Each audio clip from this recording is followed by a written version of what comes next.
Good evening, everyone. We are going to be going on a virtual holiday to Portugal today, and we've got some really lovely presenters and people to talk to, so you can drink the wines, enjoy the sunshine if you put like a little heat lamp on, and speak to the locals. We have Paolo with us this evening.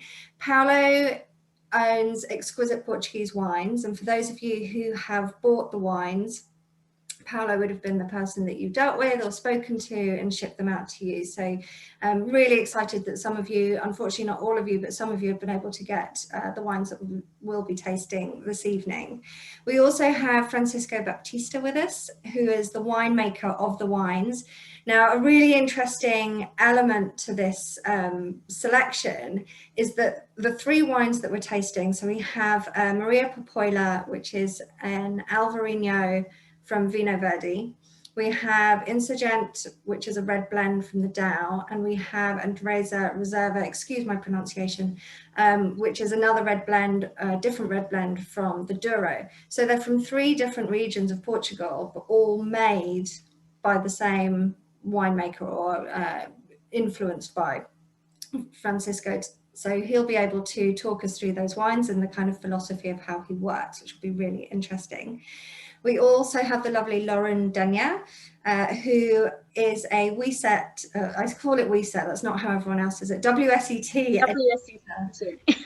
Wine Spirits Education Trust. I'm currently studying for my diploma, so I've had some, emails with Lauren saying, how do I do this? How do I do that? But yeah, so Lauren teaches levels 1, 2, 3 and the diploma. She specifies in the Portugal section of the diploma as well. So that's why we've welcomed Lauren on board. If anyone is interested in learning more WSET, or more about wine, then go onto their website and you can either do online courses, or I've been studying at the London School in Bermondsey.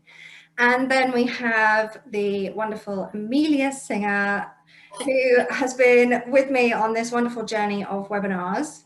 And we've been exploring lots of different things, coming up with ideas together. It's been a wonderful partnership. I've really been enjoying it. So we shall see where we go next. Amelia is TV presenter of The Wine Show. And one of the reasons why we chose to do Portugal, as well as showcasing some of Paolo's wonderful wines, is because The Wine Show have been going to Portugal, and it's set in Portugal for series 3, isn't it? For series 3, that is where Matthew Good and James Purefoy and Dominic West, that is where the base is, and it's actually held at Quinta do Noval, and then they that's kind of our like launch base, and then they travel all around Portugal exploring different regions throughout the season. Very nice. And that comes out on Amazon next Thursday, right? Amazon UK. Sorry if people are watching from the US. We are in talks with Hulu right now. I'll keep you posted as soon as I know. So for those of you who don't have the tasting pack, not to worry, because this session is going to be talking about Portugal in general, Portuguese wines, the regions, and hopefully you'll be able to learn a little bit as we go through. If you want to have a little chat with us, as some of you or many of you have already been doing so, there is a chat box which you can talk to us about. If there's a specific question that you want answering, because the chat box goes quite quickly, please put that in the Q&A box and we will see if we have time to answer those questions. We might not be able to get to all of them. So we will head off now, starting with, I want to go to Lauren first, being the educate us a little bit first, to tell us like why, what you love about Portuguese wines, why you love teaching the Portugal part of the curriculum, and give us a little intro into kind of the overview of Portuguese wines. Yeah, absolutely. My pleasure. Thank you. Portugal, I have a real passion for Portuguese wines. I've been to the country a few times. There's quite a few reasons why I think Portugal's a really special place for wine. And I think those of you who have been drinking and tasting Portuguese wines will probably agree. I mean, there's a huge diversity, a range of styles of wines that they make in Portugal. I'm sure you're familiar with port. Of course, they've got some wonderful, wonderful fortified wines, very historic wines. There's Madeira, mustn't forget Madeira as well. Really beautiful, fresh, but can last for decades, even hundreds of years. They've got wonderful red wines, rosé wines, white wines. You know, just the sparkling wines, of course, as well. And I'll show you some of the regions. So the diversity is amazing. The innovation there as well. Even though it's a historic country, with port production, actually, you know, there's been a lot of new things happening over the last 20 or so years. And like Francisco, you know, there are lots and lots of producers who are doing things in lots of different parts of Portugal as well. So using their skills and taking it to different regions. You'll see that there's a lot of port producers. They are going down, like, for example, or producers in the Douro going down to the Alentejo, using their skills there. And really, there's a lot of integrity with winemakers. And so we have these world-class wines coming from Portugal. And you know, one of the things as well, I think you'll probably notice, particularly when you bought these wines from Paolo, is that they are incredible value for money as well. So, you know, we've got these fantastic wines. We've got a whole range of different wines. We've got amphora wines, for example. We've got there's everything. You can get anything in Portugal, and it doesn't break the bank either. So yeah, it's an absolutely fantastic country, and I've been very lucky to have been a few times, particularly to the Douro. But I've also visited the Down, you know, there. So I'm really excited that we're looking in particular at these regions this evening. Let's not forget as well the native grapes. They have over 250 grape varieties. Now I won't list them all, but you know, that's quite amazing, really. So yeah, lots and lots of things to like. So shall I show you a map and have a look at some of those regions? Yeah, can you do that, or do I need to allow you? Can you do it? I think I can. I've got share screen and it's in green, so hopefully that will work. Can you see that? It says you've started screen sharing. Has that worked? There we go. Oh yeah, there we go. Can you see the actual map, or does it look funny? Is it? No, it's perfect. Oh, here we go. That's better, isn't it? That's better. Okay, all right. So we've got a long, narrow country, as you can see, and they've highlighted quite a few of the DOCs. Okay, so they're the PDOs, a protected designation of origin, and also the wider regional as well. So you can see where we're going to be. We're going to be tasting wine from Vinho Verde. We've got the Douro next door, kind of overlaps a little bit, and then we've got the Down just below there. And the reason you can get such a diversity of wines from Portugal is we've got a very varied climate.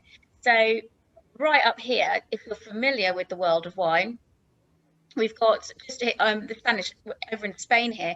This is where Rías Baixas is, so where you'd get Albarino from Spain, and then we go just across the River Minho there, and we're in Vinho Verde, and so we've got an Albarino, which is quite exciting. So you know, got some of the same grape varieties. So I will talk a little bit about the grape varieties and where they're grown as well as we look through the map. But we've got a maritime climate up here. It's quite wet, it's green. Okay, so you're seeing mostly white wines being grown in Vinho Verde, and I'll talk a little bit about that when we introduce that part.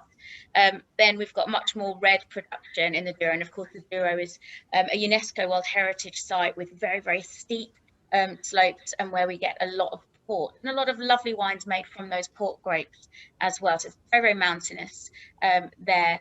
As we go south to the Dow, it's a little less mountainous, but you've still got lots of schisty, slaty soils there, and some beautiful wines, which I'll talk about when we talk about that part.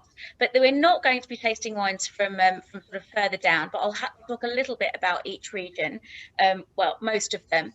So we've got Baroda. So Baroda is, again, a little bit maritime, and here they grow the Baga grape variety. This is a black grape variety. It's quite high in tannins, but it's really floral and beautiful. It makes some absolutely stunning wines, and wines that can last for a very, very long time. And I mean, producers... Lauren, can I just interrupt? In the Christmas pack, Sure. some people have bought the Christmas Yes. pack as Yeah. well as the tasting pack. There were 3 wines that I love and I wanted to put together for the, like they're great for Christmas. So in the Christmas pack, there's a sparkling rosé from Baroda, which is the Baga grape. Yeah, brilliant. And if you've ever been to Baroda, they have a tradition there of eating suckling pig and crisps with orange on the suckling pig, and that's a traditional dish. And they drink sparkling wine with it, and sometimes it's red sparkling wine, sometimes it's rosé, sometimes it's white. So, so yeah, so Hello. make sure you get your suckling pig to pair with your sparkling rosé. And Allow me to just say that either Francisco and me, we come from that area, from Baroda. Oh, really? Yes. Yeah. True. I'm born in Both Baroda. of you. Yes, from the region. Of course, we produce a lot of sparkling wines there, but our tradition is laid down, like the smoked pig that you say, roasted pig. Of course, it's very beautiful, it's very good. But I think the best pairing is with the spumante sparkling wine, of course, in Portugal. You have a traditional cheese there, don't you? If I remember rightly. Is there a traditional cheese that you have there? Yes. As well? Yeah. No, it's a really, really exciting place, and one of the producers I visited when I was there was Luis Pato, who's a fantastic producer, and that started, I think it was him that started the Friends of Baga Club, and sort of nurture that great variety and get people understanding it a bit better. Sorry. Just before you move on to the next region, we've got a question which is, what's the acidity like? And I read that it was high acidity and high tannin. Have I got that right? True. Yeah, it's pretty high. Yeah, it is. Yeah, and some red fruit, some black fruit characteristics. I mean, traditionally they use stems a lot when making the wines, and that could make them a little bit too tannic. So, I mean, it's up to the producer really, the style of wine they make. But because of the high tannins and because of the high acid, they have real potential for aging. And they can make really ethereal. Like, I love Philippa Pato's wines from that, which doesn't use any oak, and they're just so beautiful and nuanced, and they're not too big. They're really, really pretty, elegant, long living. Yeah. Yeah, they are. And actually what's interesting is the use of chestnut as well, rather than oak. And we see that quite a bit more in the north, I've noticed, in Portugal. So, but I feel like I shouldn't be talking about Baroda because I think we've got people who've probably spent much more time there than I have.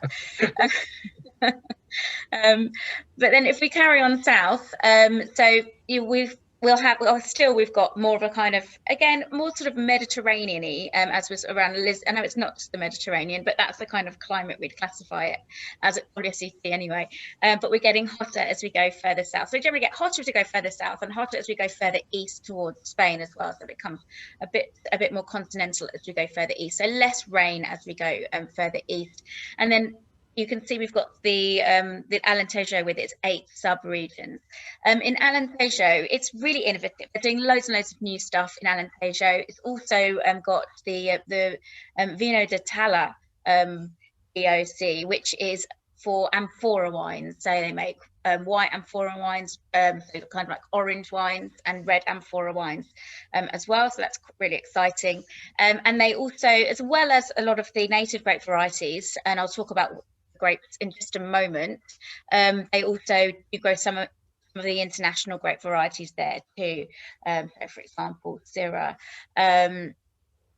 Then if we go over, so I think some notable DOCs over here. So we've got Lisboa, and a lot of wines will have Lisboa written on them rather than the individual smaller DOCs, because we know Lisboa means Lisbon. It's much easier on the market to sell them like that. But we've got some very sandy soils down where there's Colares, and so we've actually got some vines there, some vineyards where they've always been phylloxera free, which is quite exciting as well. So that's that little louse that attacks the vines, and so in Europe we have to put an actually American roots onto Eurasian vines, so that phylloxera louse doesn't actually attack the vines, or when it does, the vine can survive it. So in Colares, they've never had to do that in some places. And then if we go to Palmela as well, is a really exciting place. They are making some very fresh red and white wines. If we go down to Peninsula de Setúbal, there they've got some fortified Muscat wines as well, which are really, really stunning. So you can see we've got such variation. I'm going to talk about just very quickly some of the most planted, there we go, a little friend here, some of the most planted grape varieties. So Tinta-Roriz, also known as Aragonés in the south, is actually Tempranillo, and that's the most planted grape variety. So you've probably come across Tempranillo before from wines from Spain. After that, we've got Touriga Franca, which is a black grape variety, which is also grown a lot, but grown quite a lot in the Douro. So we'll probably experience some of that. And we've got Touriga Nacional as well. So these Touriga Nacional grown a lot in the Douro, where they can make varietal wines with it, and also used a lot for very, very top ports and some very nice light wines as well. Then we've got a white grape variety, so Maria Gomes, or Feneo Pires, which is grown actually quite a bit in Baroda as well as Baga, but all over, and you can make some lovely sparkling wines with that. It's a white grape variety. And then down in the south, in the Peninsula de Setúbal, Lisboa, and Alentejo, there's Castelao, which makes some really stunning sort of bigger red wines. So that's just some of the grape varieties. I'll talk about the more in depth when we look at the actual individual regions. But there's so many. If I just list them, I don't want you to fall asleep. But there's some, yeah. But yeah, it's great, and they're not well known. A lot of them, not particularly on the worldwide scale. So there's these stunning grape varieties, and I think there's so much to discover in Portugal. So yeah, brilliant, thank you. And I think what's what's great to see on the map is kind of where they are, also us taking us through the different kind of climates and geographical sites, because those will all impact the styles of wines that are made in those regions. But I think what you've also demonstrated is the wide range styles, which we'll come on to a bit more later on as well. Amelia, in the wine show, where do they go? Just while we've still got the map up. They go all over. So I only got the opportunity to go to Madeira. I mean, Madeira was awesome. So I was very happy to have the exclusive to Madeira. And then I think in the wine show, they go to the Douro, to the Douro, to Alentejo, Lisboa. Do they go? Yeah, they cover a lot of ground. I unfortunately only got to go to Madeira. But I have actually in series 1 I went to the Douro, which was, I still think that's one of the most jaw-dropping, dramatic kind of natural landscapes I've ever seen. The Douro Mountains, and taking the train from Pinhal to the Douro is just one of the most heavenly railway trips I think you can do. Yeah, I love it. Get back there as soon as I can. Yeah, I went to the Douro as well. It was absolutely stunning. We didn't go as a wine trip, just went with some friends. But of course, you have to drink some nice wine while you're there. Again, great value for money. I mean, even once it's been imported over here, it's comparatively great value for money, Portuguese wines. And I love the food. Oh, yeah. we'll cover that, I think, later. So, Lauren, do you want to come out of the map? And then Yes, absolutely. Francisco, do you want to give us a little bit about Luachea as a, like a producer? Yeah, as a producer, and then we'll go into the 3 different wines that are in the tasting pack to start off with. We are a company. We have make wines over the country, since the south, from Alentejo, from Estremoz region. It's very hot region. We produce the Alentejo wines. Alentejo wines in the area of Estremoz, it's like the Lauren say, we have a lot of different grapes.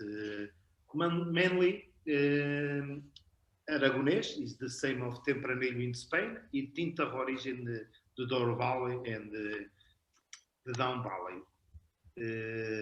We have international grapes too. Petit Verdot, Alicante Boucher is a native grape from Bordeaux, but now we plant a lot of in the south of Portugal. And we have Petit Verdot and Syrah and something. But in the north, I think the viticulture are more in the north, like Douro Valley from Vinhos Verdes region, and Down region and Baroda region. Because the styles of the wines are completely different. You know, the changing of climates, the hot regions like Alentejo suffer a little more. And we don't have irrigation in our vines in the south. The plants maturation and the ripeness of the grape is not the best.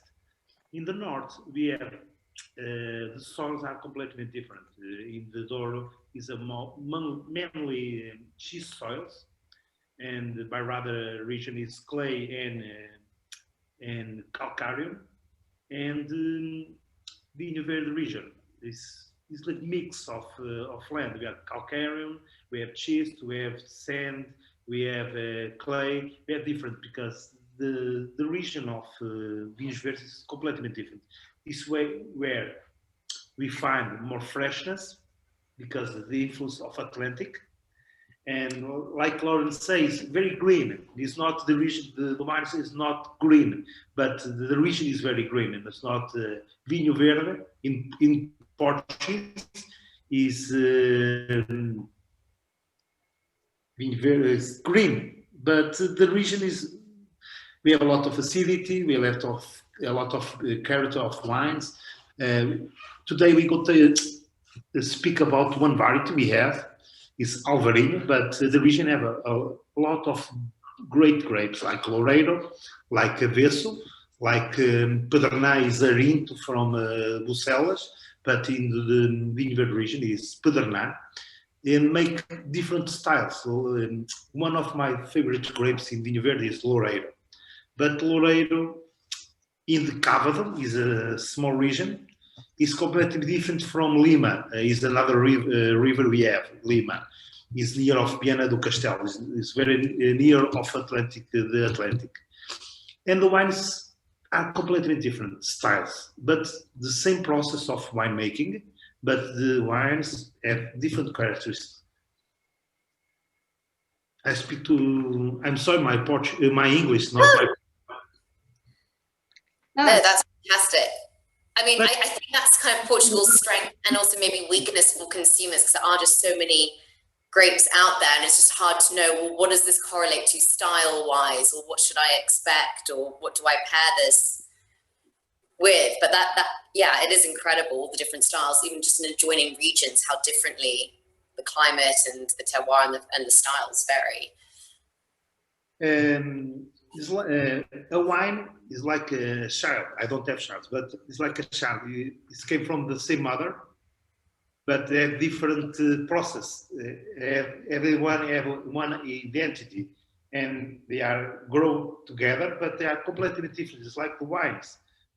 It's not the same environment we have, the same process, but they have different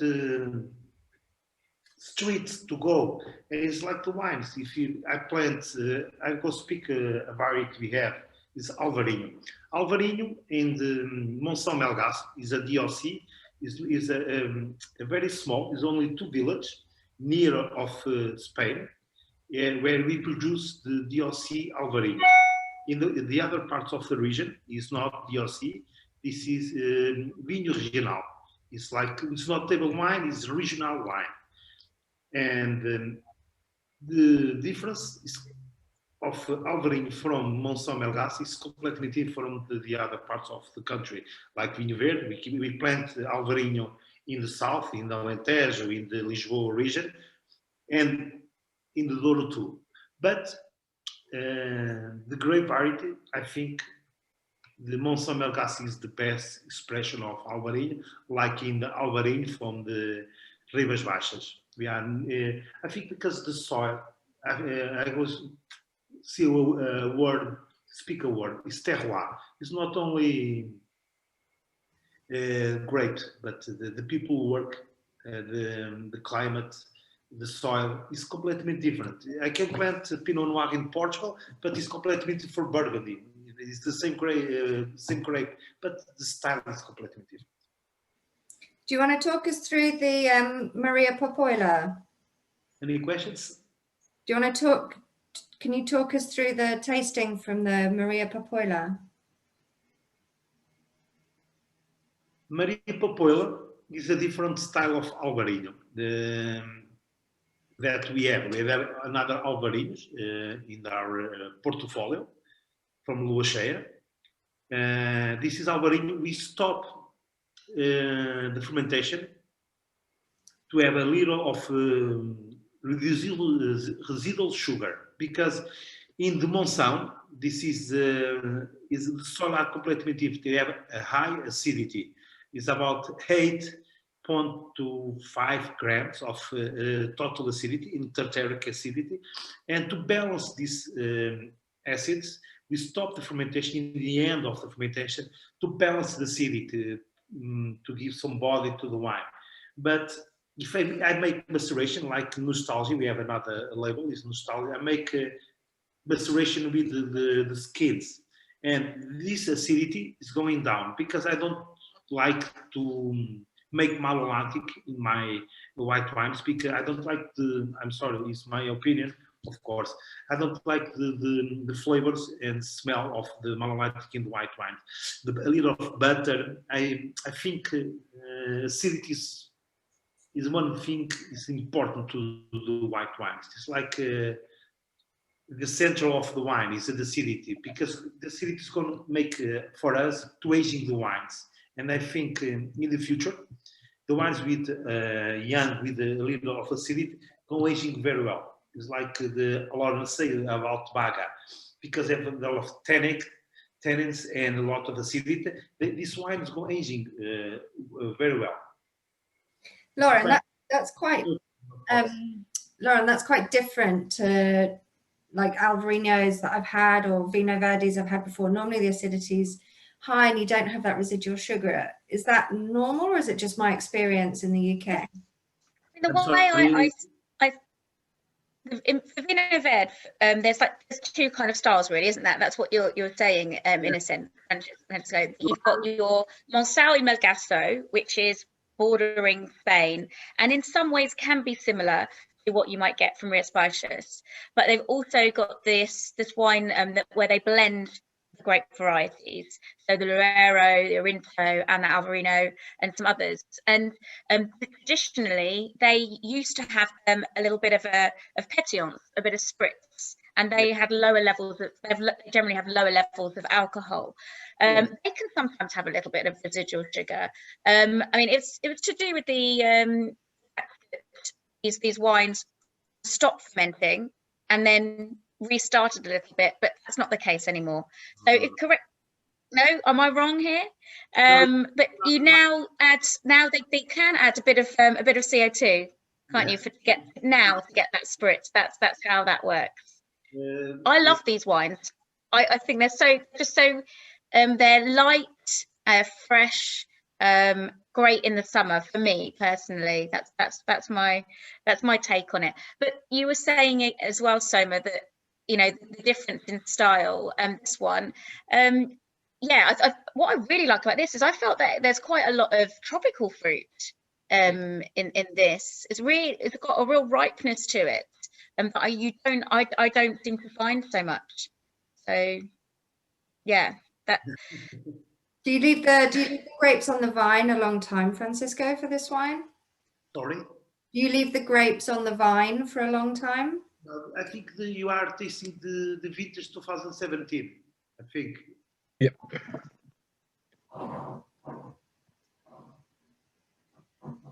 Yeah, 2017. Yeah. I can explain why you think that way. Yeah. Did you know that the vintage in Portugal in 17 is very hot? Really not, If you remember, we have a very hot summer, and when you have too much hot, the ripeness of the fruit is very, very high. You can find the tropical from pineapple in the nose, because when the ripeness is too much, we can find a little tropical in the Alvarinho. If you have low alcohol, the ripeness give more milky wines, more citrus one. And sometimes when it's too much, the vintage is too hot, they have the flavors of the tropical flavors. But with the aging, they go out, have more minerality, more citrus in the nose. How long would you expect this, this Alvarinho to age? What duration would you? In my lunch today, I eat in the near of the ocean. I eat sea bass, and I taste one Alvarinho with 20 years. Wow. And it's fantastic.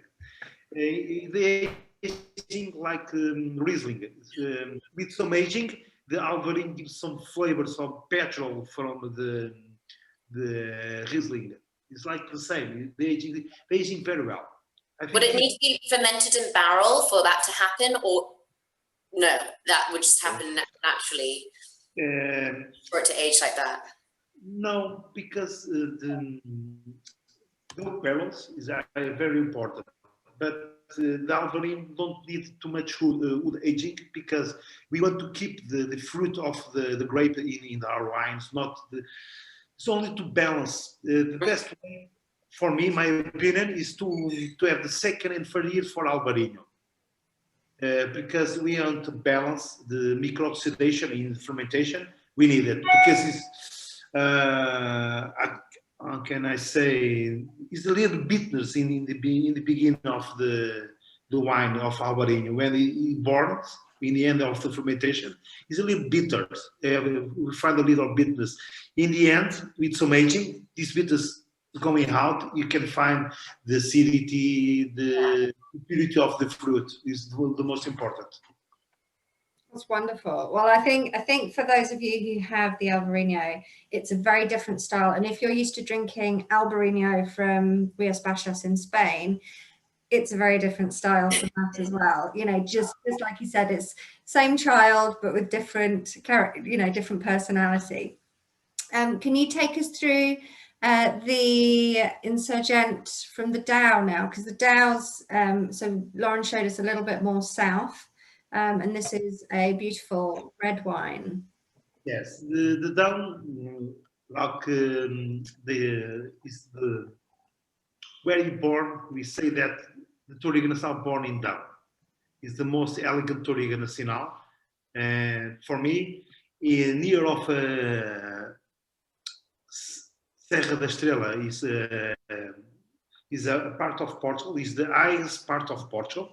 Is Serra da Estrela.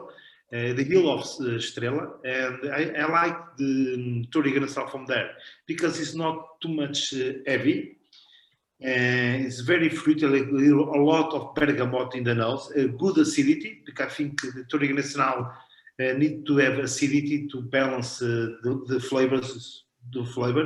And they have another grape, is Alfrocheiro. I think one of my favorite grapes from the Down region, because I like the pine in the wine. If you taste the wine, you can find the pine in the nose, and some bergamot, some fruit from Touriga Nacional, some red fruit, a little of blackberries too. Yeah, when I think of wines from the Dow, I think of kind of the more fruity styles, like the more easy drinking. Is that characteristic? Yes, it's true. The personality of Down is not concentration, but the finesse and the elegance of the Down. It's not powerful, but the good balance of the region. With Touriga Nacional, Jaén is another grape we have in the Down region. Is Mencia in the Spain. Is the same variety, but in Down is Jaén. Mencia. Mencia. But Down is Jaén. Jaen. Jaén. Yeah. Okay. Yeah. Okay. They're all like, you know, a lot of the grape varieties from Portugal are, you know, new to a lot of people. And, you know, I know, you know, I could probably name 5, you know, and it's from God. We have 250 different grapes. We are blessed. Yeah. We worked a lot. We have too much years to work with our native grapes. And a question I had on that actually was to do with climate change, because one thing that I've like really respected about Portugal is that I don't know if it's a conscious decisions or just people doing their own thing, but they've not been like, they've not followed fashions. They've not ripped up all their grapes and put in Sauvignon Blanc or something. They've, you know, they've stuck to kind of traditional grape varieties, you know, the ones that they, you know, are already planted there, which I think is fantastic because the old vines develop more complexity, or can be argued. So my question was, with climate change, and you say that you've got over 200 grape varieties, does that mean that with climate change, you'll be able to manage that with your native grapes, or do you think we might see some change? I think the success is to work with our native grapes. And yeah, you see other countries too trying to adapt to climate change using Portuguese varietals because they are so resilient. Like when I was in South Africa, they're big champions of Portuguese varietals and Italian varietals which can adapt and actually not only just survive but thrive with climate change. So you never know, we might all be in 5 years' time knowing far more about Portuguese grapes thanks to also people just drinking from South Africa as well. And it's been fascinating. It's a lot of Bordeaux now, isn't it, Lauren? Touriga Nacional, yeah. Yeah. We are working Who'd have thought? Different grapes because some changes in climate. We climb the hills in Douro Valley. We climb the hills to produce the table wines, the DLC wines. Why? Because near of the river is great for concentration, great for port wine from vintage LBV. But if you want some freshness, some character, we climb the hills. This is why we have the mountain viticulture, and we increase the altitude to have more freshness, more acidity, and we change in field blends. The Asians are very smart. The field blends, they plant different grapes to have average every year, have a great average in the crop. This is why they plant different grapes, and now we are study why they plant different grapes. Some to come. I was speak about some varieties is going to be the top in the next years. Sozão is a great variety we have. Is Vinhão Verde, Tinto Cão, Tinta Carvalho, Touriga Francesa ou Franca. I think is the best grape from Douro Valley. Is low alcohol, a lot of fruit, is very elegant, with great freshness. I don't like too much Tinta Roriz, is the same of Tempranillo. I think it's very dry in the mouth. I don't like too much. But we have Tinta da Barca. We have another grape. Tinta Barroca, and some grapes from there. It's going to increase a lot. And we make the plants like the Asians. We plant like the same field plant. In the same field, we plant now different varieties. When we make the vintage, the average of the vine give our blends is like in the field. The plant is came from the field, not in the cellar. I think when we mix all together in the beginning, is going to be very, very better than in the end. Yeah, because it kind of balances each other out, and if one's struggling, then another one can kind of carry the load essentially. And you know, I kind of see Portuguese winemakers as master blenders, because you know you blend so many different types of wine, as in grape varieties, but also parcels within the vineyard as well. And I think it's kind of magic. The great nose. Can you take us through the third wine? So that we've got the Andresa Reserva, which is a blend. Yes, it's from Douro Valley. It's a blend. It's a blend of 3 different grapes: Touriga Nacional, Touriga Franca, and Tinta Roriz. It's the most planted varieties we have in Douro. This wine is 8 months in the French oak barrels from the zone of Allier. It's not new. This is the 2nd and 3rd year of the wine. I think you are tasting, what is the vintage, 2016? 17, as I said. Yeah, okay. 17, like the white wine, is very hot, but these grapes came from more altitude. It's 300 meters and 400 meters. And you can find it's more freshness. It's very hot, but I think we find a lot of freshness in the wine. A lot of plums, a lot of blackberries. You can find a little of vanilla from the oak barrel, but it's not too intense. I think it's very well balanced. I think is my opinion, of course. I agree. It's lovely. I think it's lovely. It's a lovely wine. I think it's a lot of character of Douro. The freshness, the acidity, not too much concentration, because in my wines, I like more elegance in my wines, not too much extraction. I think the purity of the fruit is the most important. This is of course, some winemakers make some changings. Someone prefer more concentration, the other one prefer more elegance. I think I am a more elegant guy. In my wines, of course, I'm not. Yeah, I love these wines. And if anyone, we've had a question, if anyone wants to find out more about these wines, please visit Exquisite Portuguese Wines. It's Paulo's website. The wines are on there. If you search in his search bar webinar, this little picture will come up, and it will tell you which wines are in there, and you can have a look to see the details of each of those wines. So we put 2 packs together. We put this tasting pack, which we've just gone through now, and then also a Christmas pack. So the Christmas pack is still available for anyone who wants to get ready for Christmas, whatever you're going to be doing, or whoever you're going to be with.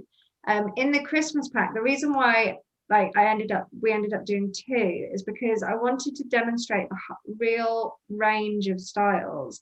And in the Christmas pack, we've also got a sparkling rosé, which we mentioned on a bit earlier, as the Baroda wine. Sparkling rosé, you don't normally think of a sparkling rosé from Portugal.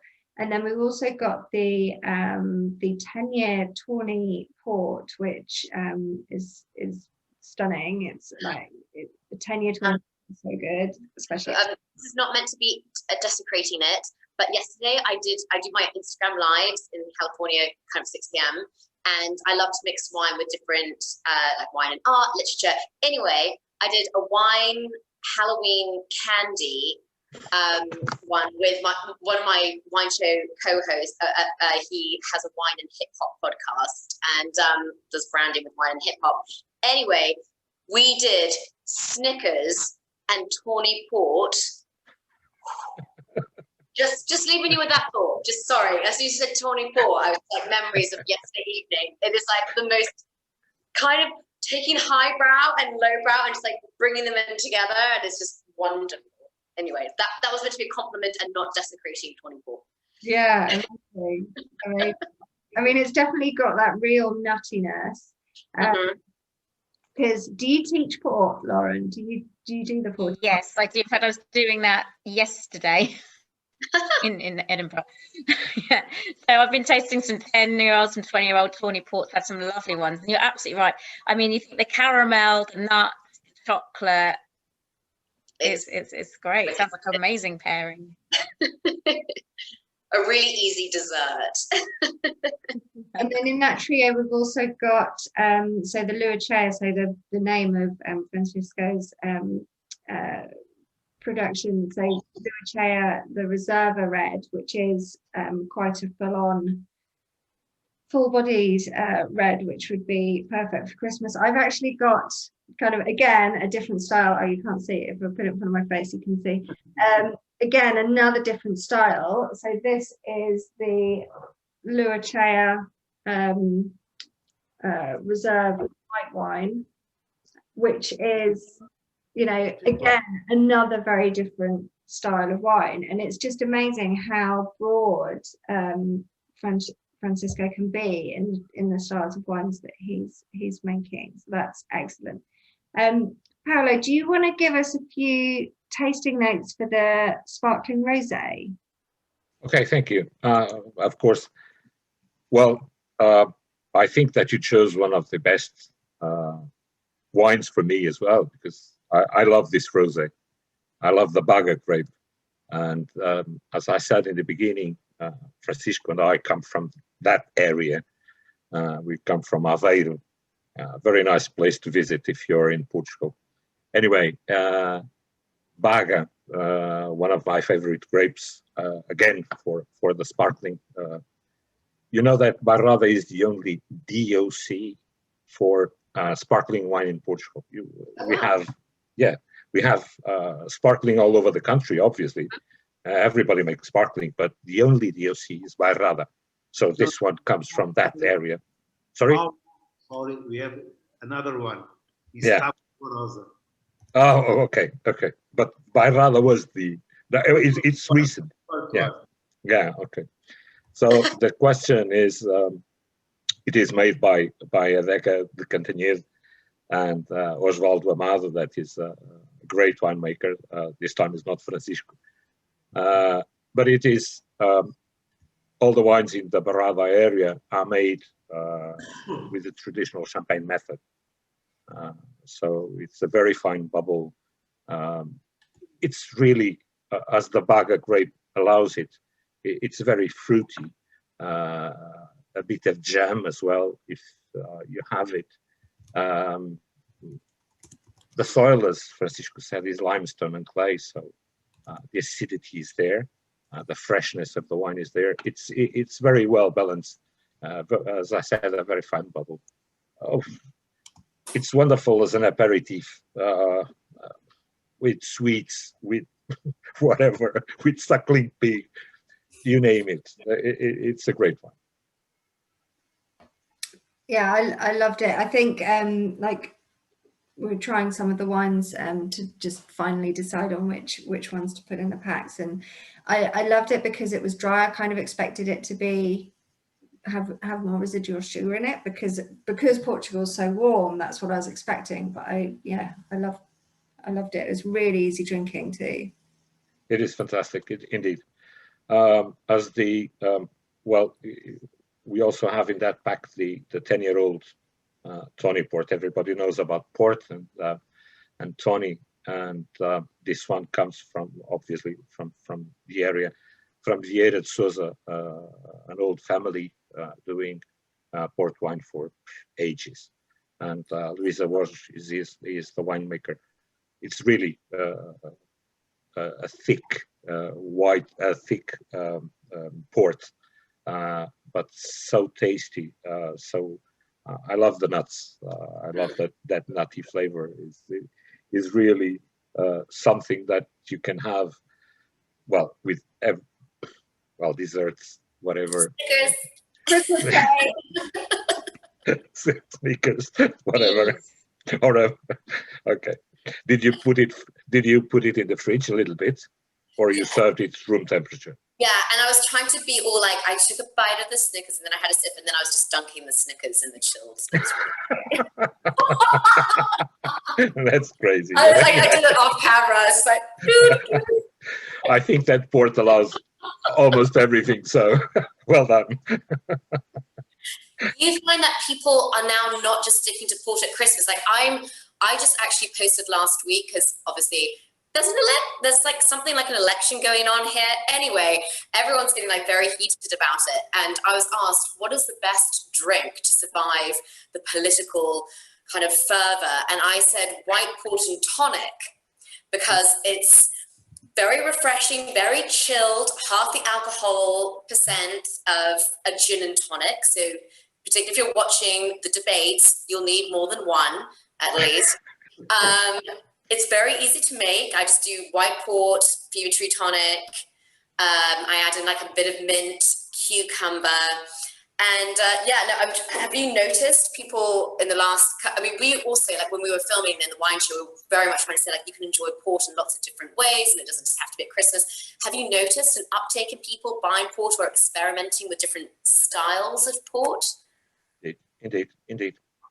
The difference, I was going to talk about that in a while, because port and I'm sorry, but we have to go to that point. Anyway, we and the English and port, that's it. We are century long allies from the UK, and it all started with the port wine, and the big names are all English or almost all English origin. But nevertheless, what happens nowadays is that we are looking at port in a different way. And you just said it, port and tonic, like a summer drink. So I believe that one of these days, if the restaurants allow it, if the restaurants start doing those things, probably it will, be much well known. And have you tried rosé? Have you tried the port rosé? There are lots of different things.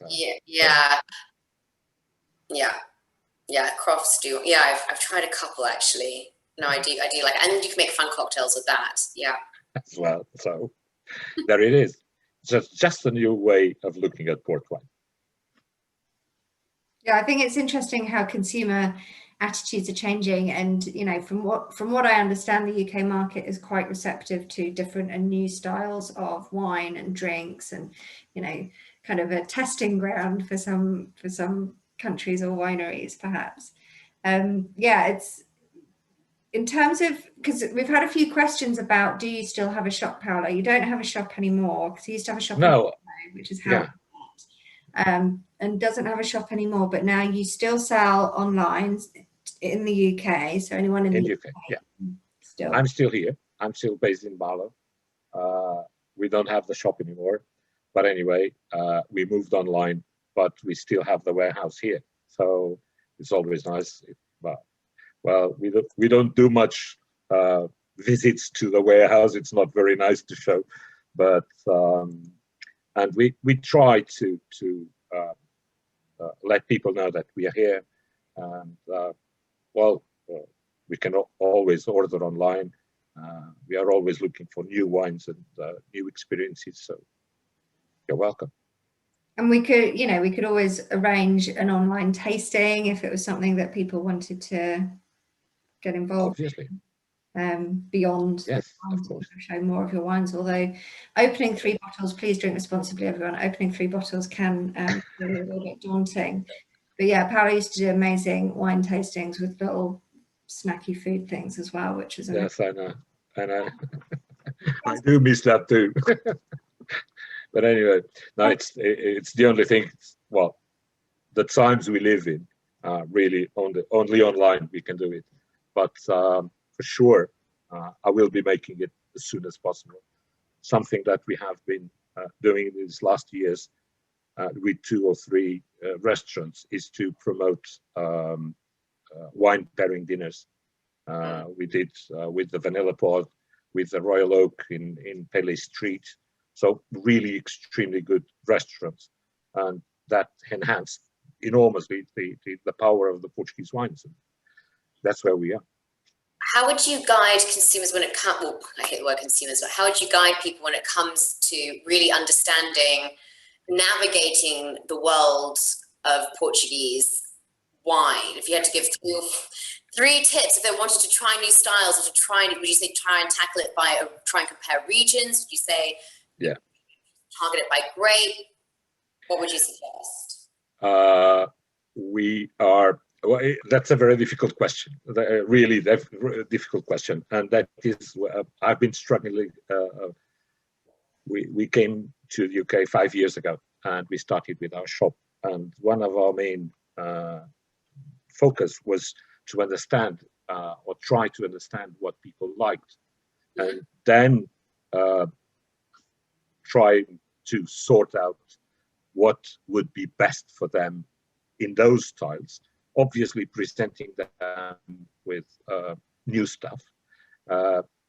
We manage, I think, we have a couple of our usual customers following us today, this evening.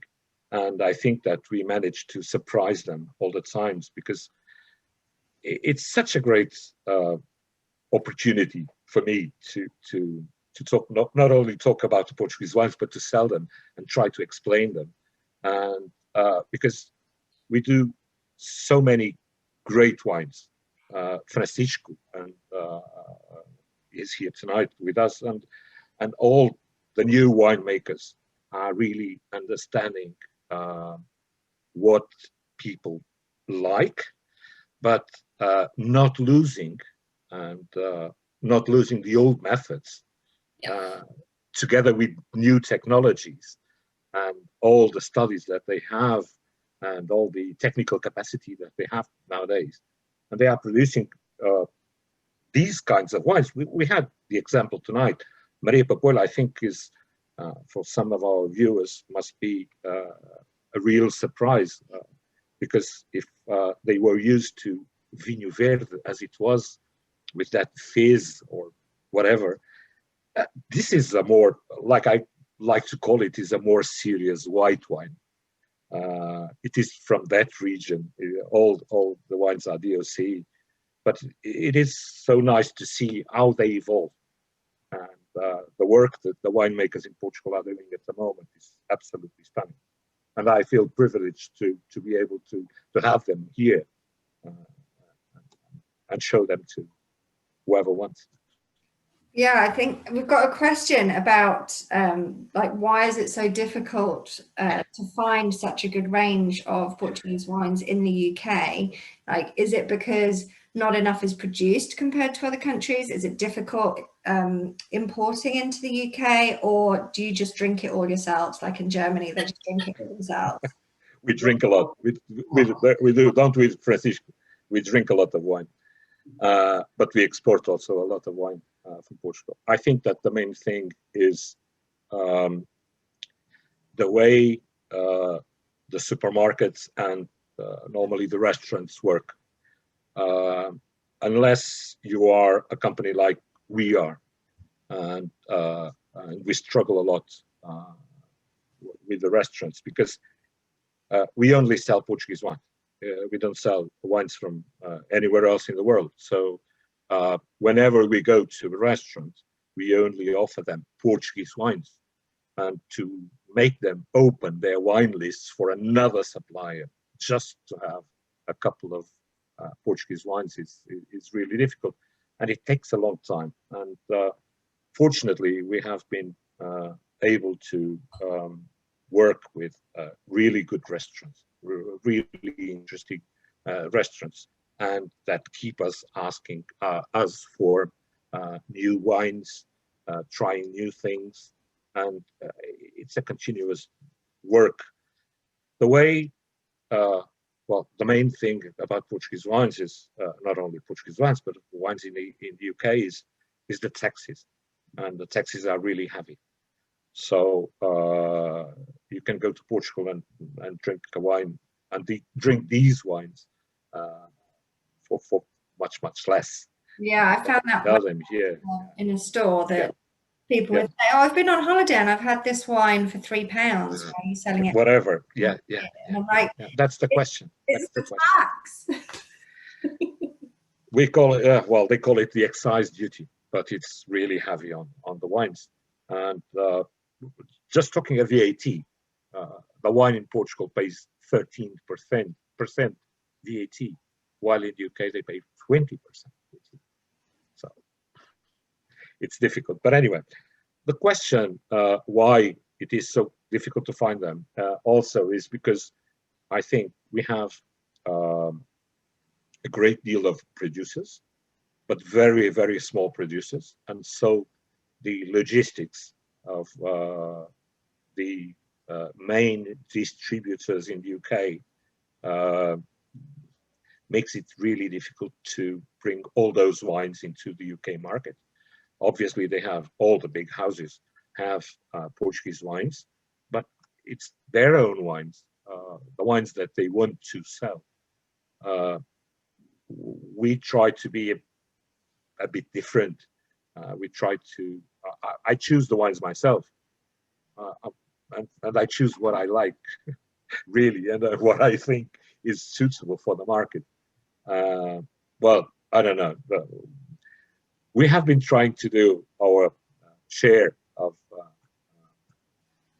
I don't know, advertising and getting more people to know about Portuguese wines.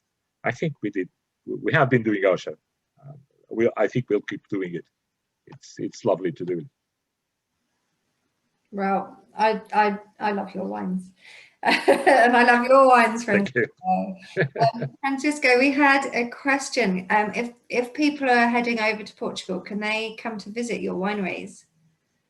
Yes, I explain. We have different wineries. We have in the Douro Valley, near of Pinhão, in the Valmindiz area.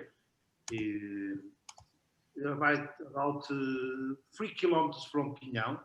We have an estate there. We have the cellars in the part of the village, is Alijó. We can go to our cellar or estate, and of course, I think Paul will give my email. You can contact me to visit our cellars, our vines there. We have to organize something like that, Soma, one of these days. Yeah. Going through Francisco's wines, we have a lot to go. But what I can do is I can because after tomorrow, everyone who attended will receive an email to say thank you. What I can do is I can include in there Francisco's email. So if you want to, yes, please, the wineries, you can get in touch. I'll also do a link to all of the wines featured both in the tasting pack and also the Christmas pack, so that you can find us. Thank you. I don't know what the lady speak about Noval, the estate. I don't know if it's Laura. Noval estate, yes. I don't know what is. It was Amelia. I think it was Amelia. Oh yes, Quinta de Noval. Yeah, that's the base for the wine show in series 3. Yeah, we are neighbors. We have the neighbors of Noval. Our estate is. Oh, no way. Yes. Yeah. The state. Fantastic! Yeah. Wow, no, that's a beautiful, beautiful part. Now the bell is very beautiful. The bell of Pinhão is very beautiful. It's one the part I like from the Douro Valley is the Pinhão area. I think it's a very beautiful area. And our principal estate in Douro is near of Noval. We are our neighbors, but we sell lower than Noval, of course. And so. Oh, sorry, Soma, were you going to ask the question which someone just posed in the... No, you do that. Oh, yeah, no, someone just asked, are your wines vegan or organic? Is this something which you're interested in making if you're not already? Now, all the wines mainly the wines are vegan.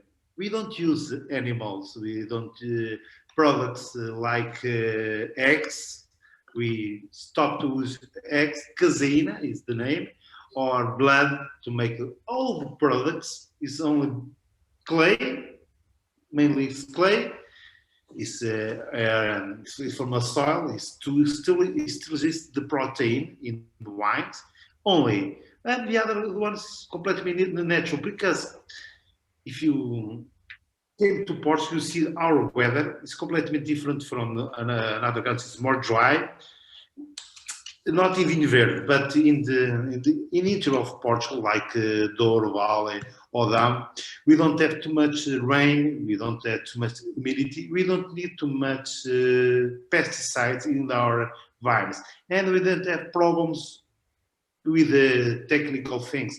Oh, the only thing we need is AC for our harvest only, because it's too hot in August. Yeah. It's very hot. And the AC is very necessary, the freezing and the control of temperature. If we don't have the control of temperature, we don't need, of course, good grapes. This is the most important. And good winemakers.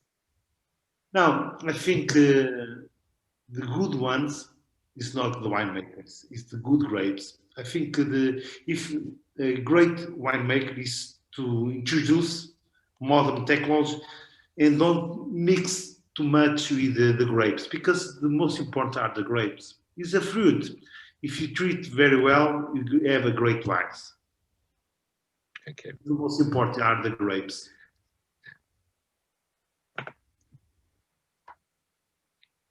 Someone just asked if you're going to be getting in more Azul Tawny Port, Paolo, before Christmas. Sorry?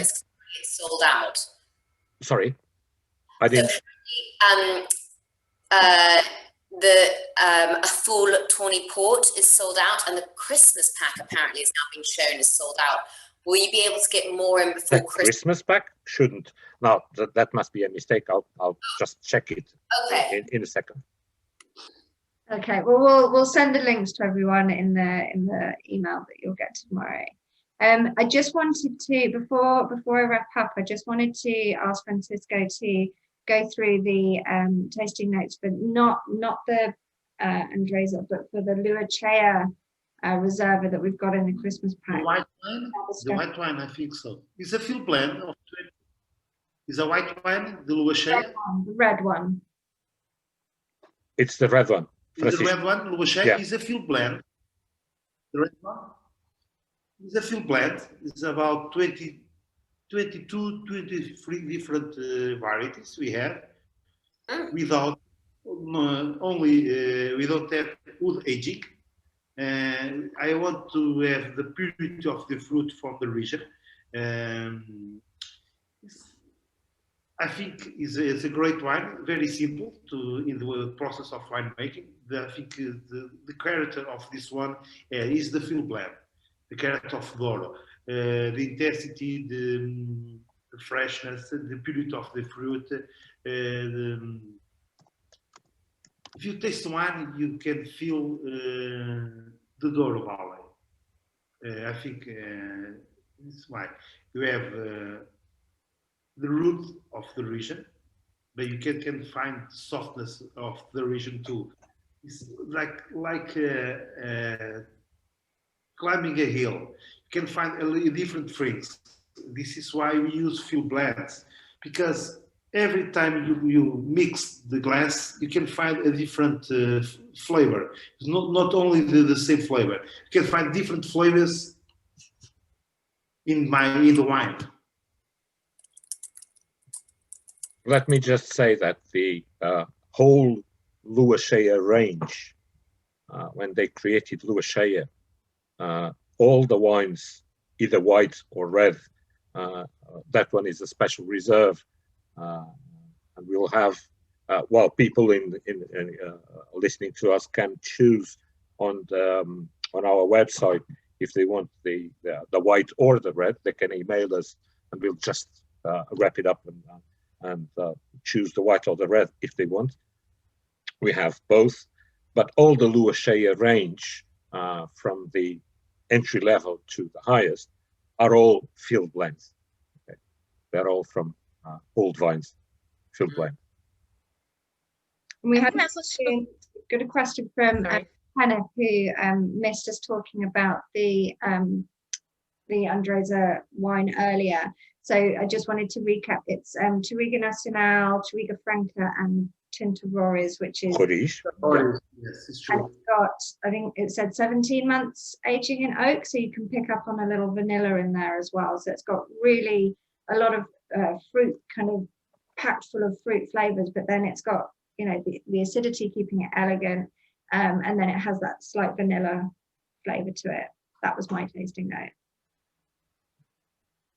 I just wanted to talk about the blends. Like you mentioned that these are field blends, and that's not something you see very much in other parts of the world. That's quite a traditional thing that's happened in Portugal a lot. And I think that's one of the great things about Portuguese wines, but I think it's also one of the things that people find difficult is the fact that a lot are blends, the wines in Portugal. You've only got a few regions where they actually say, it's 100% this great variety, like the Baga in Baroda or the Alvarinho in Monção Bagaço. I think people do struggle with that a little bit. It's not like you go into the shop and you'll see the name of the grape variety.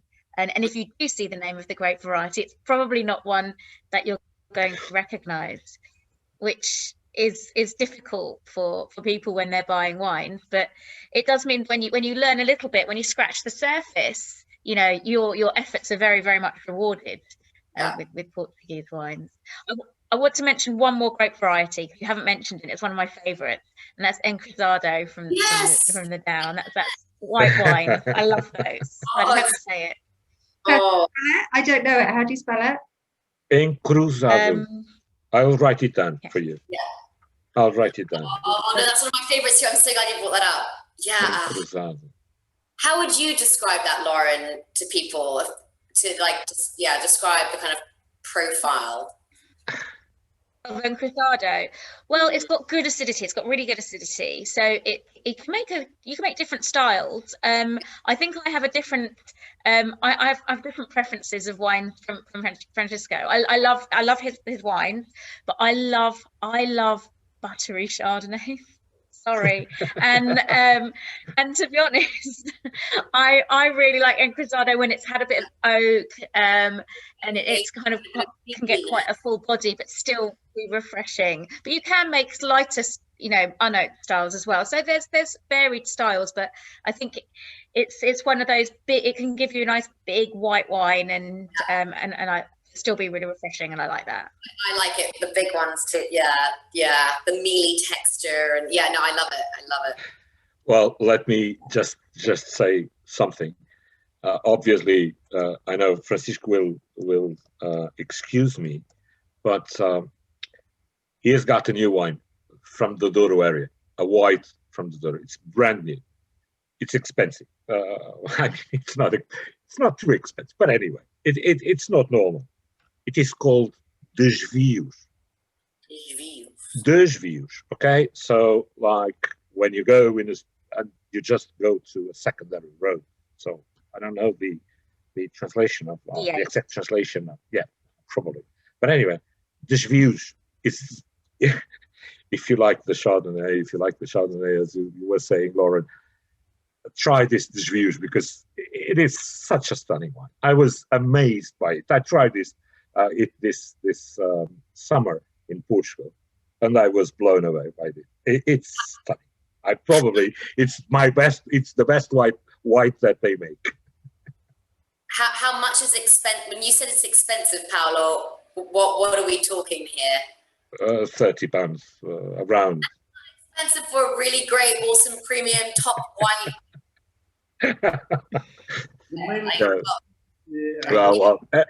Answering. Yes, please, Francisco. The main variety is Viozinho. Viozinho. Yes, it's Viozinho. Yeah. It's the variety from Desvio. Okay, so we've got. I just want to wrap up a little bit and please do.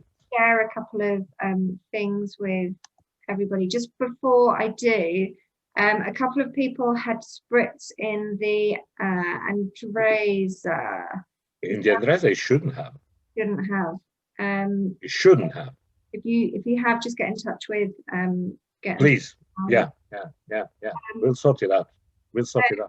Yeah, excellent. So next up, we are going to California on the 14th. It's well, not literally going. Emilia's there, but here in our car, we're going to California on the 14th of November. It's a fine wine event, so if you want to go step up, then from all of our tastings before, this is kind of next level. All of the details are on my website, princessandthepinot.com, on the HYO Club page. Have a look there. The links to sign up are there. And then for the buying, it's not an online buying. You click buy, and an email will be sent to Stannery, who will then finish the order for you. They'll either email or call you back. So that's where we're going on the 14th. The 14th of November is a Saturday rather than our normal Thursday, because we are inviting all of our US friends to join us for a brunch, 12 o'clock California time. Not sure what time it is in New York or the other states, but yeah, if you have a look on the website and join up for that would be wonderful. We are also on my website, we have put up a page for the Wildfire Relief Fund, because there are fires raging through California and also Oregon and Washington. So, we wanted to help those, the people that are involved there, because a lot of wineries are being affected. Again, links are on princessandthepinot.com. And then after that, we are going to the Rhone on the 3rd of December, back on a Thursday, where we have an amazing competition. The competition isn't open yet, but we will be having an amazing competition. So if you go to my website, sign up to the newsletter, you'll be notified when that's open, or keep an eye out on social media from me and Amelia. And you'll get the opportunity to win a tasting pack. We've got a few of those to give away. So we're really excited about that. Free wine, who doesn't love free wine? And then also for the Rhone, James Llewellyn, I met him recently. He's created these wine maps.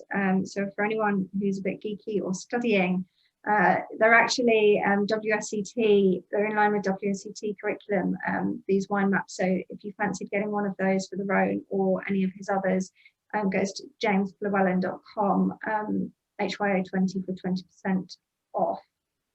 And just finally, I wanted to say that we do record the sessions. That's why we don't have you all on, because we would need to get permission from all of you. But we do record the sessions and put them on Princess and the Pinot YouTube channel. So if there's anything that you've missed historically, you can go back and watch those. Some of the retailers are still doing the tasting packs, or if they're not doing them, you can get in touch with them and say you like these, you want to try these wines to go with the packs. So I'll finish off by saying thank you for everyone who watched this session today. It's been really fun, really interactive. I've loved having Francisco here with his, like, for me to have a winemaker that makes wines in lots of different regions, that's a new thing for me to discover. So I think it's amazing to be able to try wines from the same winemaker but across different regions and different styles. And we have definitely seen, thanks to Lauren, all the different styles and varieties that you can get from Portugal, from all of those different regions. And Paolo, thank you for shipping all of the wines out, all of the tasting packs. If anyone wants to find information, that will be in the thank you email that you get tomorrow. And Amelia, as always, we're going to your country next time. I might even be able to taste along. And we're going to have some of my fellow winemaker friends too, so I'll just be cheeky and ask them to send me samples down to my house. Yay! I mean, the wines that we've got are stunning. We've got a Chardonnay from Liquid Farm, we've got a Pinot Noir from Shannon, and we have a Cabernet Sauvignon from Foxglove. So really good stuff. Really really fun tasting. Can't wait, and great people too. So. Yeah, just a final check if I missed any questions. I think we covered everything. Excellent. Thank you, everybody. Thank you. Everyone, take care. Bye. Thank you so much. Visit us. It's my pleasure to receive you. Okay. Everybody go visit Francisco next time. Nice to meet you. Thanks so much. Bye-bye. Bye. Bye. Thank you.